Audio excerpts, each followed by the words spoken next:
కూడా స్వాగతం తెలియజేసుకుంటూ ఈరోజు చాలా సంతోషమైన విషయం. మన ప్రభుత్వం ఎన్డీఏ ప్రభుత్వం వచ్చి 7 నెలలు అవుతుంది. ఈ 7 నెలల కాలంలో ఎన్నికల సమయంలో మార్పులు చూసాం.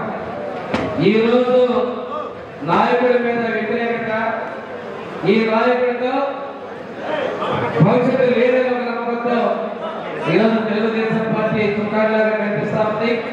అభివృద్ధి సంక్షేమం తెలుగుదేశం పార్టీలో ఉంటుందని చెప్పేసి పదవి ఉన్నా పాలనగా ఉన్న సమయం ఉన్నా కానీ ఆ పార్టీ తెలుగుదేశం పార్టీ మనస్ఫూర్తిగా వారందరూ కూడా స్వాగతిస్తాం. మీరు మధ్య చూస్తా ఉన్న టీవీలో కానీ పేపర్లో కానీ ప్రతిపక్ష పార్టీ చంద్రబాబు నాయుడు పార్టీ నమ్మకం కోల్పోయింది. ఆ నెలలో ఇంత తీవ్ర వ్యతిరేకత పోటగట్టుకున్నారు.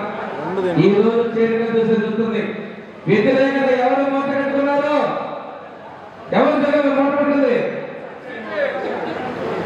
జగన్ వ్యతిరేకత పోటగట్టుకున్నారంటే నమ్మకం లేక అక్కడి నుంచి వస్తున్నారనే విషయాన్ని జగన్ గమనించుకోవాలి. ఇక్కడే కాదు, రాష్ట్ర వ్యాప్తంగా ఆ పార్టీ నుంచి రేపే ఎన్నికలు లేవు.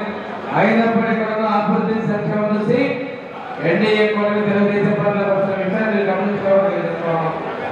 ఇక ఇంకో విషయం తీసుకుంటే ఈరోజు తిరుపతిలో ప్రొఫెసర్లో 6 ప్రాణాలతో కోల్పోతున్నారు.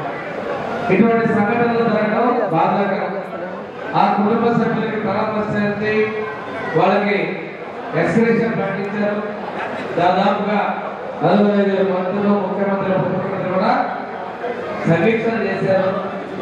కానీ శవరాజుకి రావాలి, తండ్రి శవాన్ని పక్కన పెట్టుకుని సంతకాలు మొదలుకొని తిరిగి దగ్గర నుంచి ఈరోజు కూడా శవరాజకీయాలు చేస్తా ఉన్నారు.